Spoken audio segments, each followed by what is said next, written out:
음악치료 기법과 모델 제1부 음악치료의 철학적 기반 제1장 음악치료의 주요 철학과 접근 3. 정신역동적 음악치료 철학과 접근 정신역동 음악치료는 존재하는 다양한 심리학적 이론과 관점의 토대를 두고 있으며 계속적으로 그 영역과 개념이 발전되고 있다. 정신역동 음악치료는 정신역동 음악치료 모델의 그 근거를 두는데 여기서 모델이란 철학적 사고와 이론을 바탕으로 치료 개념을 이끌어내고 이를 토대로 음악을 적용한 체계화된 치료 방법론을 의미한다. 정신역동 음악치료 모델은 근본적으로 프로이드의 정신분석 이론에 그 뿌리를 두지만 기존의 기본 전제들이 여러 학자들에 의해 발전되어 오면서 현대 정신역동적 치료 접근에서는 조금씩 바뀌었다. 이러한 연구가 정신역동이라고 불리는 이유는 다양한 이론 중에서도 대표적으로 인간의 행동이 성격 구조의 역동적 상호작용에서 기인하며 이러한 역동들이 현재의 대인관계와 개인으로서의 기능에 영향을 미친다고 보기 때문이다. 정신역동 음악치료 모델에서는 기존의 정신역동적 개념에 음악 혹은 음악적 환경을 연관지어 치료의 변화를 유도하는데 이 치료 과정에서 가장 초점이 되는 것은 음악과 클라이언트 그리고 치료사의 역동적인 관계다. 그러므로 클라이언트의 대인관계나 내적, 감정적 문제를 다룰 때는 관계의 상호작용에 초점을 두고 치료적 개입이 전개된다. 정신역동 음악치료 접근은 개개인의 내적인 갈등에 중점을 두는 심층 심리학의 정신분석적 관점에 그 근거를 둔다. 이 이론의 기본 원칙은 모든 인간은 무의식적 사고를 지니고 있으며 이러한 무의식은 영유아기 때부터 깊게 잠재되어 있다는 것이다. 무의식적인 욕구가 의식적 사고와 갈등 상태에 놓이게 되면 감정적 혹은 정서적 문제가 발생되는데 의식과 무의식의 자각을 통해 클라이언트의 성격 구조를 수정하는 방법과 본능적 행동보다는 현실에 맞는 행동을 할 수 있도록 자아를 강화시키는 데 초점을 둔다. 정신역동 철학을 가진 치료사는 감정적 카타르시스 혹은 혼란스러운 감정의 해소, 문제행동과 시각의 근본적인 원인 규명과 자기이해 그리고 궁극적으로 성격의 총체적인 변화를 이끌어내기 위해서 음악을 사용한다. 1. 정신역동 음악치료의 역사 정신역동 치료 모델의 역사적 발전은 연대별로 명확히 구분짓기 어렵다. 음악에 관한 정신분석적 접근은 1910년 초 프로이드 학파의 출현과 함께 정신과 의사에 의해 시작되었다. 초기에는 음악적 현상을 설명할 수 있는 객관적 용어 정의의 어려움과 개념 정립의 부재로 인하여 음악에 관한 정신분석적 관점의 접근은 거의 이루어지지 못했다. 일찍이 어니스트 크리스는 정신분석 이론과 임상 기술을 연구하면서 예술활동과 같은 창조적인 방법이 정신과 임상 연구에 적용되어야 한다고 주장하였다. 이러한 의식과 함께 창조적인 예술이 임상에서 중요한 매개체로 적용되면서 정신역동 음악 치료에 대한 연구와 접근 개념들이 연구되기 시작하였다. 1950년대에 이르러 음악에서 반영되는 성격 구조와 그 구조에 관한 새로운 이론이 연구되기 시작하면서 많은 정신분석가와 심리학자들이 음악을 통해 본능과 관련된 감정적 분출과 에너지 표출이 가능하고 음악 활동을 통한 자아 실현이 자아를 충족시켜주고 음악 안에서의 여러 가지 규율, 구조와 형식에 관한 법칙들을 따르는 것이 초자아를 충족시켜주는 점 등의 기존의 정신분석적 이론에 입각한 음악적 개입을 제시하였다. 이러한 연구의 시작과 함께 예술적 매개체는 효율적인 환경치료의 주 매개체로 발전되었다. 1960년대 유럽과 미국의 몇몇 지역에서 음악을 정신분석적인 매개체로 적용하게 되면서 정신역동 모델의 이론적인 근거가 정립되기 시작하였다. 정신분석 이론을 음악에 적용한 문헌들은 주로 카타르시스를 유도하는 음악, 투사적 음악, 부적 정서에 대한 감정 승화와 통제 기능을 가진 음악에 대한 연구들을 다루었다. 또한 이 시기에 음악치료가 정신의학 분야에 적용될 수 있는 기법으로 발전하게 된 데에는 다른 요인들의 영향이 있었다. 여기에는 집단 역동성을 강조하는 사회심리학과 개인중심 심리학도 포함된다. 사회심리학은 개인의 신념과 행동에 영향을 미치는 환경적인 요인을 중시하며 다양한 형태의 집단 역동성과 기능을 재경험하는 치료 과정에 중점을 둔다. 또한 개인중심 심리학에서는 억압된 내적 문제와 이러한 문제들이 외부로 표출되는 심리적인 갈등에 대해서 개별적인 치료 과정을 중요시한다. 정신역동적인 음악치료는 이러한 접근을 토대로 억압된 내적 갈등을 탐색하고 성격 구조의 심층적 영역을 다룸으로써 내재된 문제에 대한 통찰을 강화시키는 데 사용되었다. 이와 같은 다양한 영역의 상호적 발전은 정신질환 치료에 필요한 새로운 전략과 접근들이 개발되는 데 공헌하였으며 음악치료 분야에도 기여하였다. 1970년대에 들어와서 정신질환을 가진 클라이언트들을 중심으로 한 사례 발표와 함께 다이슨은 음악치료 전문성 내에서의 정신역동적 접근을 소개하였고, 영국의 줄리에트 알빈도 정신역동적 접근의 음악치료를 규명하였다. 메리 프레슬리는 역시 체계화된 분석적 음악치료 모델을 소개하였는데, 영국을 포함한 유럽 전 지역과 북미에서 활동하면서 분석적 음악치료에 대한 훈련을 제공하였다. 이러한 시작과 함께 정신역동적 음악치료는 음악치료의 이론과 실제를 소개하는 과정에서 필수적으로 언급되는 영역이며, 모든 개론서나 전문서들이 이 부분을 포함하고 있다. 이후로도 팔빅세빅, 위그램과 더 베커, 하들리, 펄들슨과 브곤드와 같은 음악치료학자들이 계속적으로 다양한 문헌을 통해 정신역동 음악치료에 대한 개념과 영역을 정의하였다. 정신역동적 음악치료 모델의 토대가 된 심리학 이론들로는 대표적으로 프로이드 이론과 대상관계, 그리고 자아 심리학이 있으며, 이 이론들을 중심으로 음악치료 관련 개념들이 개발되었다. 프로이드 이론은 사람의 정신세계를 이해하기 위해 포괄적인 틀을 제공하였으며, 의식세계에 대한 체계와 성격 구조를 설명하였다. 프로이드 이론에 함축된 치료 개념은 인간의 문제 원인과 증상에 대한 이해를 얻음으로써 치료 과정이 시작되고, 이에 대한 통찰력을 성장시킴으로써 건강한 정신과 기능을 유지할 수 있다는 것이다. 대상관계 이론에서 인간은 현실의 다양한 인물과 관계하는 과정에서 그들에 대하여 내면화된 이미지를 만들어내며, 이러한 이미지들은 이루 다른 관계에 투사된다고 하였다. 이 이론을 토대로 정신역동적 음악치료에서는 외부의 대상들과 관계를 형성하는 과정에서 내재된 본인의 이미지들이 어떠한 영향을 미치고 있는지, 이러한 패턴들이 지속되고 있는지에 대한 인식과 이해를 돕는다. 마지막으로 헨스 코트가 발전시킨 자기심리학은 자신감과 자기가치를 구성하는 데 미치는 외적 관계의 영향들을 다룬다.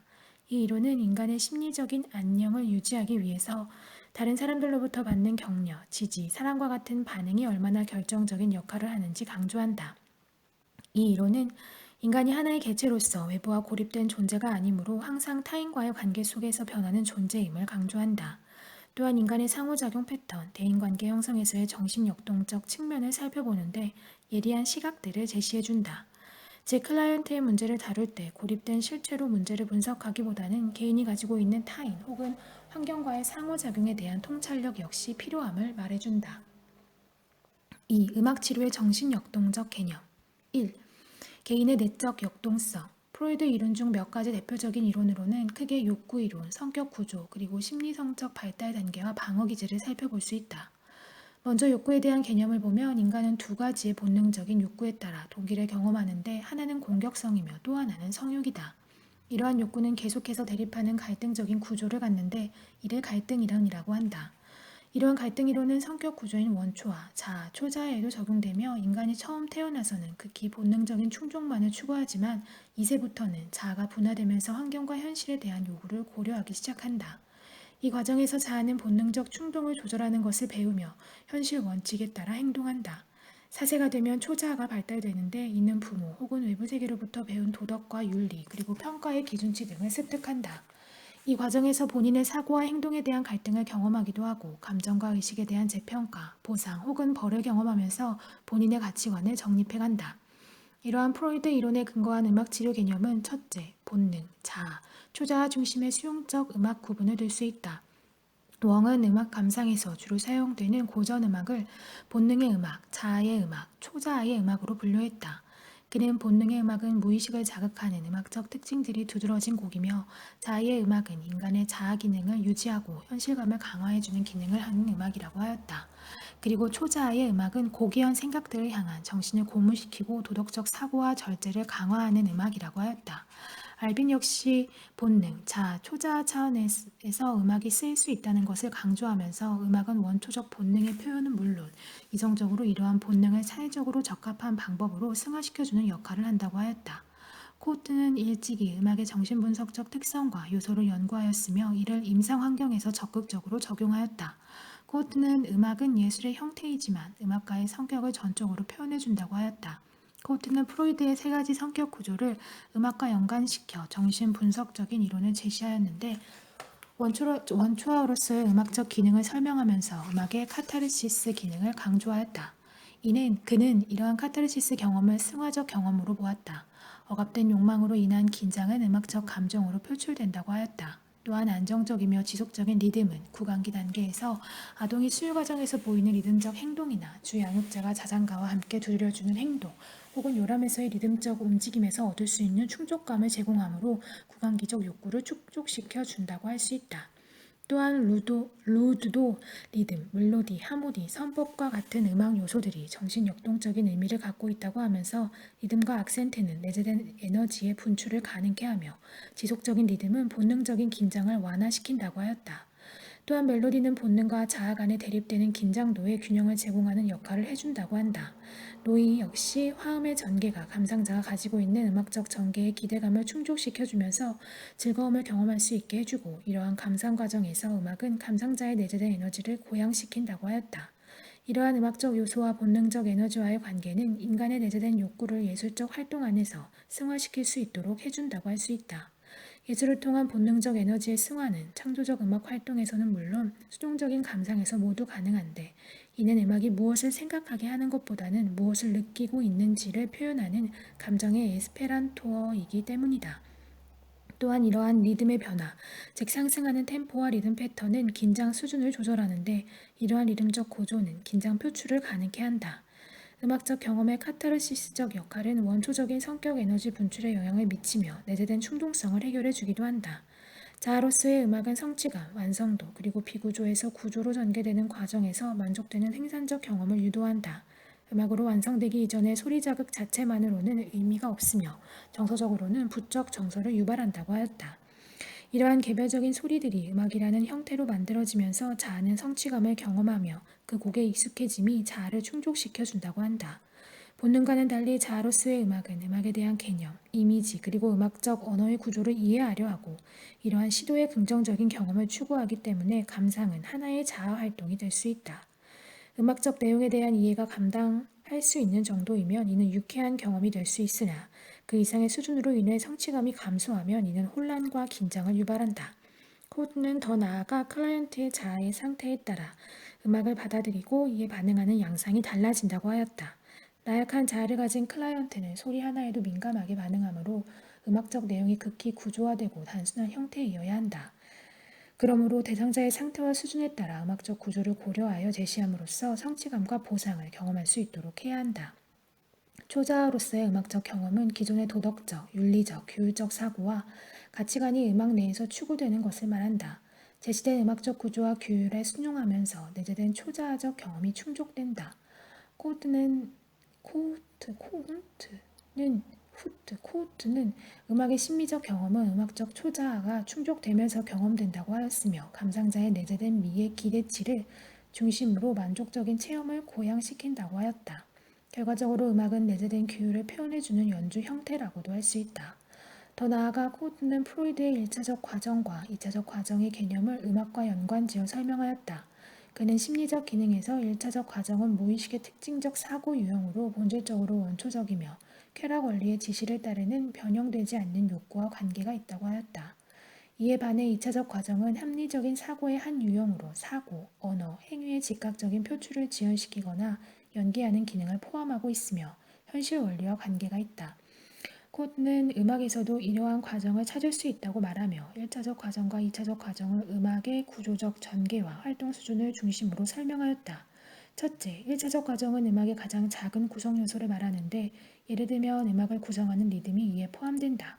개별 리듬, 즉 소리는 특정 구조가 없는 상태에서는 원초적인 역동성과 에너지를 담고 있다. 이에 반해 2차적 과정은 이러한 소리들이 모여 복합적인 음악의 형태로 구성되는 과정이다. 이 과정에서 소리는 시간 및 공간적 패턴에 근거하여 배열됨으로써 음악이 만들어진다. 이러한 전개를 통해 음악이 전하고자 하는 감정적 내용과 의미가 전달되기 때문에 이를 2차적 과정이라고 하였다. 즉 의도된 의미와 표현 중심의 음악적 내용은 2차적 과정으로 간주될 수 있다.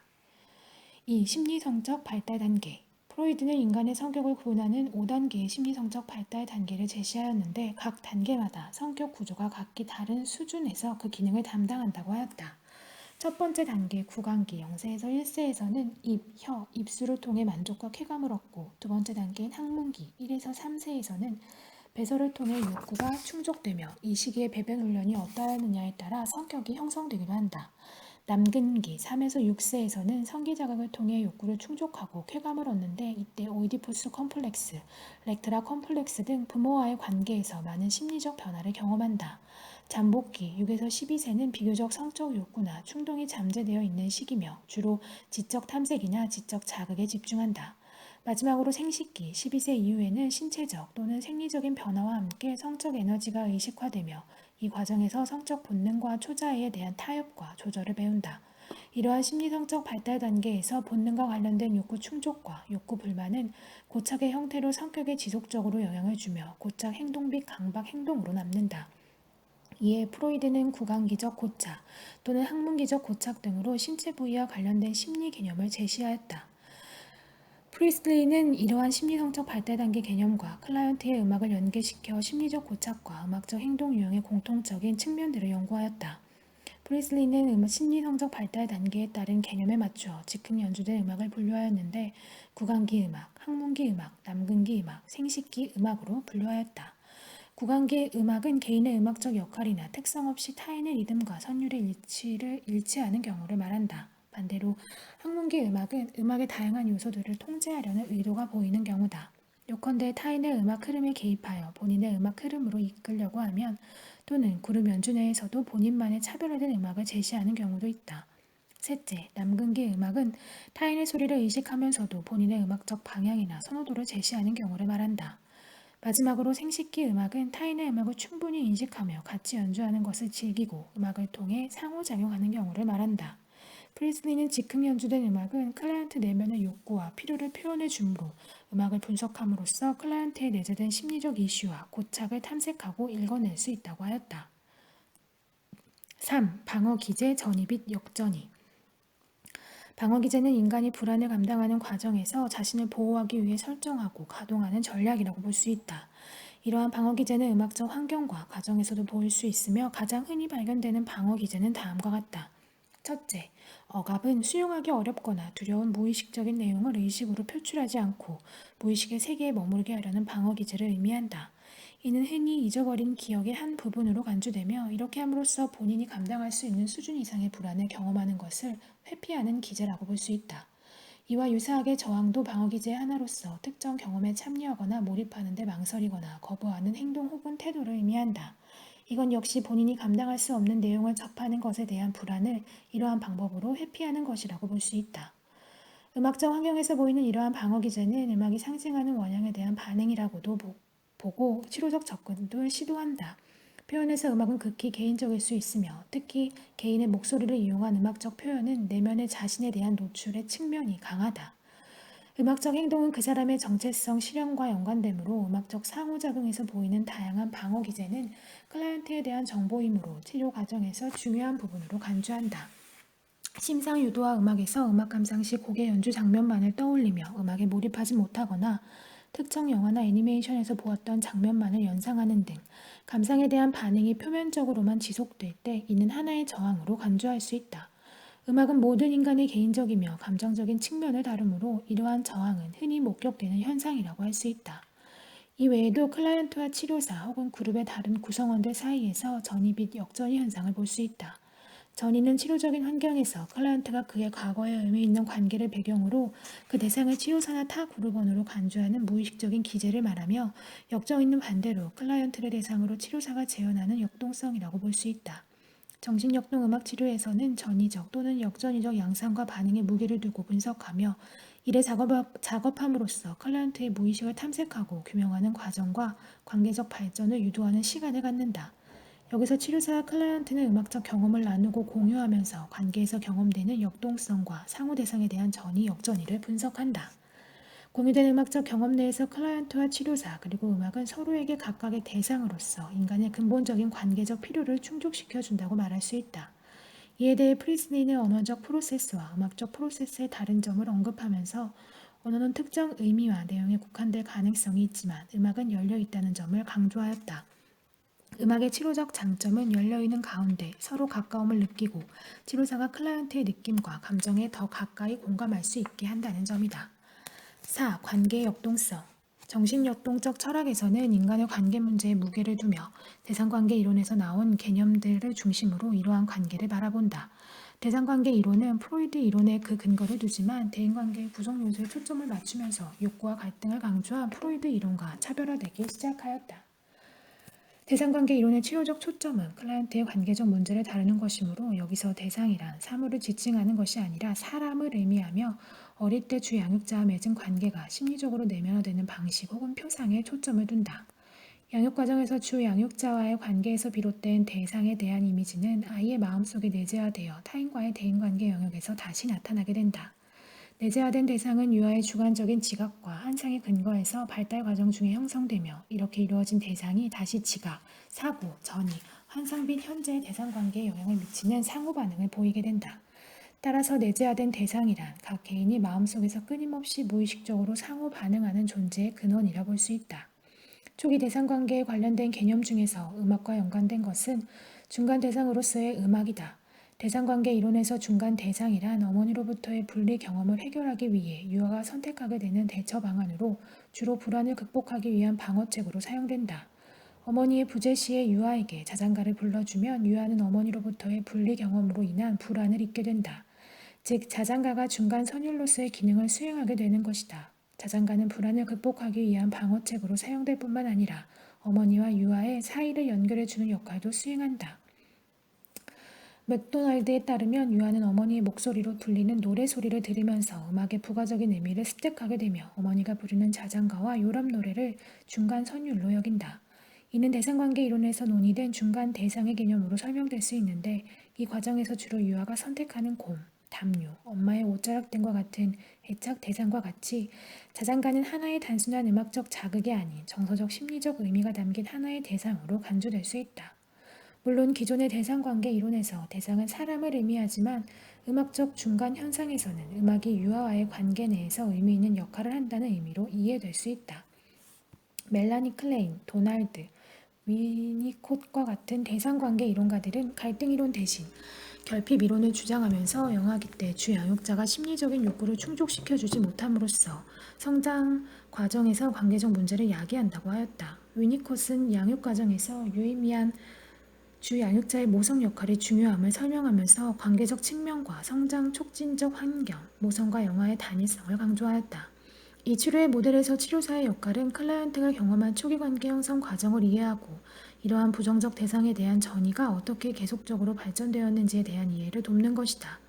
그러므로 궁극적으로 클라이언트는 대리, 모성과 충분히 좋은 관계를 다시 경험함으로써 클라이언트가 가지고 있는 관계에 대한 부정적 시각을 새로운 긍정적 시각으로 대체할 수 있는 경험을 한다. 이 과정에서 치료사는 계속해서 클라이언트의 감정, 고민, 생각, 느낌, 우려 등을 수용해주고 반영해주는 역할을 한다.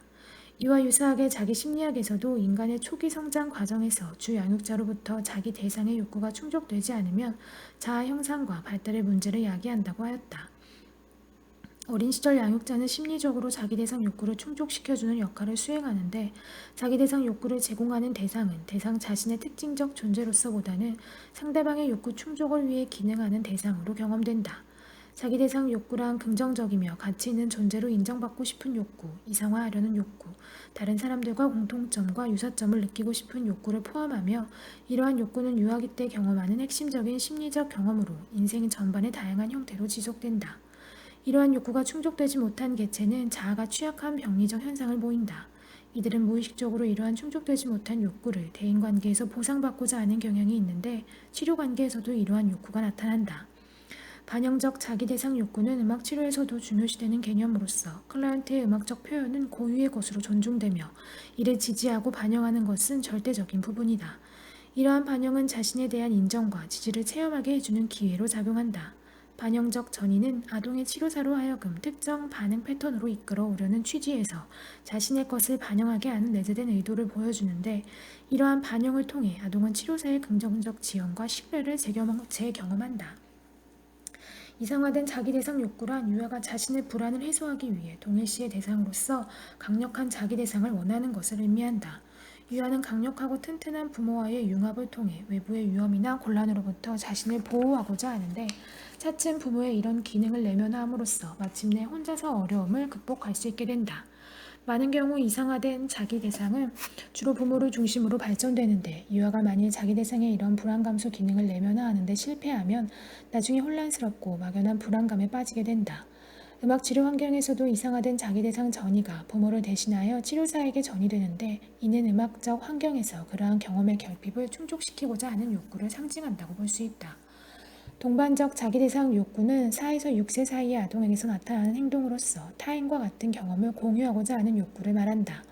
예컨대 부모와 같은 옷을 입거나 행동하는 것, 자신과 같은 생각을 하는 친구를 만나고 싶어 하는 것, 혹은 자신과 똑같은 생각과 욕구를 가진 상상의 동물을 꿈꾸는 것 등의 행동에서 관찰할 수 있다.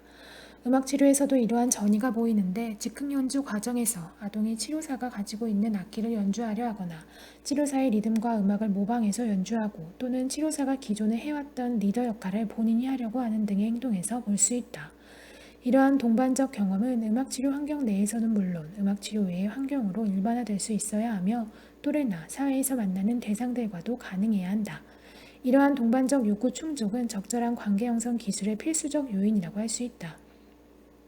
마지막으로 대인관계적 이슈는 음악적 상호작용을 통해 다양한 측면에서 보일 수 있다. 브로샤는 즉흥 연주에서 어떠한 음악적 상호작용을 보이는지를 중심으로 그 사람의 사회적 상호작용 유형을 보고자 하였다. 즉흥 연주 환경은 통합과 분리를 경험하는 상징적인 환경으로 제시되는데, 음악적으로 보이는 행동이 외부 세계, 곧 사회적인 상호작용에서 볼 수 있는 행동이며, 반대로 그 사람의 사회적인 행동이 음악적 환경에서 보이는 행동 양상과 많은 부분에서 일치한다고 하였다. 적어도 개인이 가지고 있는 정서, 사회적 이슈는 주어진 환경과 자극에 따라 반응한다는 점에서 서로 비슷하고, 행동에서도 어느 정도 행동의 전이와 일관성이 있다는 기본 가정에서 온 것이다. 또한 음악적 상호작용에서 클라이언트가 음악과 타인에게 어떠한 반응을 보이는지를 분석함으로써 클라이언트의 외부 대상들에게 투사되는 내적 대상을 볼 수 있다. 브루샤는 음악적 환경에서 개인이 음악과의 관계, 타인과의 관계, 치료사와의 관계들을 중심으로 일치와 분리, 안정감과 변화, 그리고 자기 중심과 타인 중심과 같은 세 가지 축을 기준으로 음악을 분석함으로써 대인관계적 유형을 분석하고자 하였다. 각 축을 중심으로 보고자 하는 목표에 따라 음악적 특성과 전개가 다르며, 특히 자신과 타인의 축에서는 그룹의 각 구성원들이 음악을 만드는 과정에서 보여주는 대인관계적인 측면을 다룬다. 예를 들어 본인의 음악을 타인에게 맞추기 위해서 변형시키는지, 반대로 본인의 음악적 방향을 계속적으로 추구하는지 등을 분석하면서 음악적 전이에 초점을 맞추어 관계 형성의 패턴과 성향을 볼 수 있다고 하였다. 3. 정신역동적 음악치료에서의 관계 형성. 브루샤는 정신역동적 음악치료에서 치료 목표와 접근이 다른 모델, 특히 행동주의적 접근과는 차별되는 만큼 치료사, 클라이언트, 그리고 음악과의 관계의 중요성을 강조하였다. 그는 치료사의 주요 과제는 클라이언트와 치료사, 클라이언트와 음악, 그리고 클라이언트와 또 다른 클라이언트 사이에서 일어나는 역동의 유형과 패턴을 관찰하고 분석함으로써 존재하는 행동을 규명하는 것이라고 강조하였다. 관찰 가능한 역동적 영역은 내적 관계와 대인관계 영역으로 구분 지을 수 있다.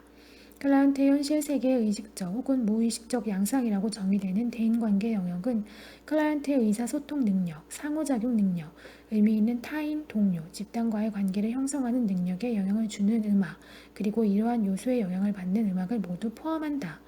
이에 치료사와 클라이언트의 관계 형성에서 다음과 같은 특징들을 숙지한다.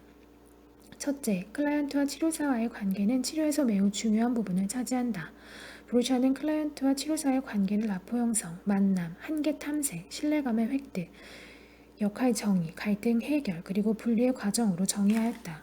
치료사와 클라이언트의 대인관계적 역동성을 관찰하는 것은 매우 중요하기 때문에 전이와 역전이의 이슈들도 의식할 필요가 있다. 치료사는 가능한 한 긍정적인 전이를 형성하고 부정적인 전이를 피하는 치료를 해야 한다. 둘째, 치료사는 클라이언트의 문제 해결을 통해 클라이언트의 정서적인 성장과 성숙을 유도할 때 분석가에서 지지자로 변화한다. 치료사의 의무는 클라이언트의 내적 자아가 표현하고자 하는 것을 클라이언트가 스스로 통로를 발견하고 발전할 수 있도록 돕는 것이다. 치료사는 치료에서 가능한 모든 장점을 이끌어내기 위해서 클라이언트와 함께하는 활동을 통해 이러한 목적을 성취해간다. 치료사는 자신감과 절제된 감정을 보여주면서 클라이언트가 치료적인 변화를 촉진하는 경험에 참여할 수 있도록 한다. 또한 치료사는 항상 감정이입과 반영을 제공하면서 감정이입을 활용하여 자기 대상 관계를 제공할 수 있어야 한다. 클라이언트는 타인의 눈을 통해 자신에 대한 느낌을 제공받음으로써 치료사는 클라이언트가 표현하는 것을 지속적으로 반영해 주어야 한다. 코트는 공감을 통해서만 클라이언트의 내면 세계를 이해할 수 있다고 하였는데, 여기서 공감은 타인의 내면 세계로 들어가서 생각하고 느낄 수 있는 능력을 말한다. 셋째, 클라이언트는 방어 기제를 규명하고 본인의 장점을 발견하고 음악 치료를 통해 자각한 잠재된 무의식적 문제가 어떤 것인지를 알아가려는 마음을 가지고 있어야 한다. 또한 클라이언트는 치료 과정에서 함께하는 치료사의 역할을 이해해야 하고 수용해야 하며 치료사의 권유에 기꺼이 반응할 수 있어야 한다.